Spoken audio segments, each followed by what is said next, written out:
thought I didn't think we were sharp or played the way we've been playing on the offensive end. Unfortunately, I didn't think our big three had a great game. That being said, I thought we had our chances in the game. Thought we made some good plays. I thought a couple things hurt us in the first half. Casey Morcell going out with 2 fouls and only having a chance to play 3 minutes. And then in the second half, I just think the difference in the game, when you look at it, is we knew coming into the game that Notre Dame's a team that a very good three-point shooting team. And, we lost them a couple of times. I thought they had a stretch where Lazinski really went off, giving up 11 threes against those guys on their home floor. I think was the big difference in the game. I thought our guys did a good job of, fighting and clawing. But when you look at the stat sheet, I think the major difference is they went 11 for 28 from the three-point line, and then obviously was able to get to the free throw line 24 times. So questions? Start with James. Yeah, Kevin, a similar question that I asked Darion. I think coming into ACC play, you guys led the league in free throws made and attempted, but that number's kind of dried up here in play. I'm interested, when you've watched the games back, is it something you're seeing offensively? Are you not getting to the rim as much in non-conference play, or maybe just not getting the calls as much? No, I think it's a combination of both. People are doing a good job. To be honest with you, we were getting to the line a lot because of most of them was Sebron being able to drive the ball. And I think a lot of teams are doing a better job of keeping him out of the paint.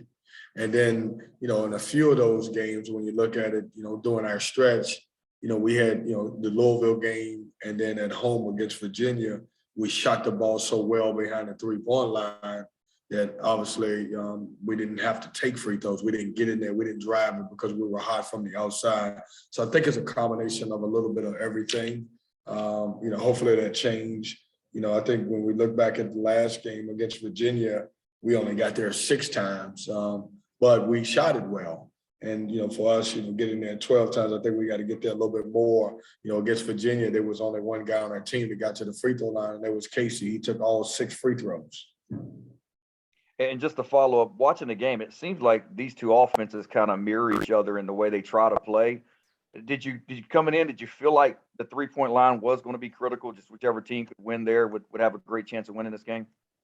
Well, I did. And you guys know this because there is no Manny, there's no Ernest Ross. We are a perimeter team. And obviously when we have success is when we're able to shoot the basketball, or Darion is able to drive the basketball and create shots for himself and others. And, we didn't shoot it particularly well. When you look at it, we only made 6 of them. We didn't have a great night shooting the ball, and they did. And I think that was the biggest difference. And, when you give up, they had 33 points from the three-point line, and we had 18, and it's an 8-point game. And so that was a difference. And then obviously, as we talked about earlier, James, the free throw line. Thanks, Kevin. Thank you, James. Corey. Kevin, obviously, foul trouble played a pretty big part in this one from the very start. Casey Morcell, the 2 early fouls. Felt like he had a really strong game overall for when he was on the court, 10 points in 20 minutes. But just your thoughts on how that affected this game overall. Well, I think it affected it, Corey. He's starting to play good basketball, and we talked about that. And he's probably, one of the guys who's really contributing. And not only does it hurt you on the offensive end, it really, really where it shows up is defensively and his rebounding and everything else. And when he went out, we did all we could. We only have 9 scholarship guys, so I couldn't risk playing him in the first half and not having him available in the second. And then we ended up the half tied at half. But it definitely changes our team, because it forces us to go a little bit young. Our young guys didn't play great tonight as they've been playing in the past. And obviously we need them to play a little bit better.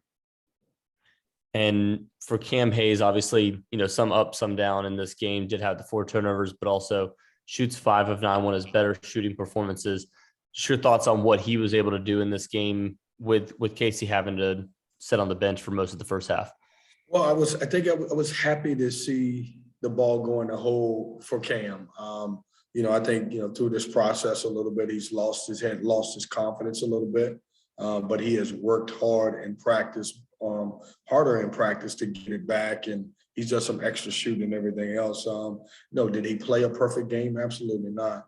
But he's played better. He played better tonight than he's played in the past, and hopefully he can continue to get out of his little shooting slump and get back to helping us, because we need another veteran guard to play really well. Yeah.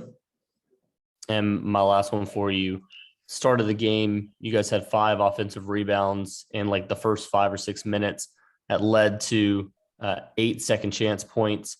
At the end, by the end of the game, obviously only 10 second chance points in this one. How big of a difference was that in terms of not being able to get that type of offense that you had at the beginning?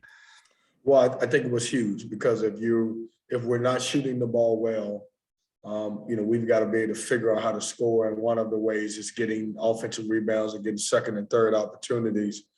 Some of those came because EB was, getting on the offensive glass himself also. But he was completely taken out of the game when they went small and they put Lazinski at the 5. And I thought during that moment it hurt us. But certainly when we didn't play, when we weren't shooting the ball great with a great percentage, one of the things we got to rely on is creating off our defense, getting out in transition and get some offensive rebounds. And we didn't have many in the second half. Thanks, Kevin. Thank you, Corey. James? Yeah, Kevin, just to kind of feed a little bit off Corey's question there, since you've moved Darion to more on the ball, has that impacted his offensive rebounding much at all to you? Well, I don't think it's impacted his offensive rebounding, because we kind of move him all over the place. Right. He does, if you look at it, he starts the game at the point, but most time when we sub, we try to get him off the point just so we can put him in different situations. If you were doing a scouting report, one of the things you're going to say is try to keep Darion Seaborn out of the paint. But the second thing you're going to say is you have to put a body on him on every shot, because he goes. And I think teams are doing more game planning against him than anything. And just the last one I have for you, there was some confusion watching the game on Jericho's 4th foul. Did they go to the monitor and review the play, or were they reviewing the spot if it was in the circle? Could you give just a little bit on what they told you on that? So they didn't go to the monitor and review it. The second official ran in and said he was in the circle.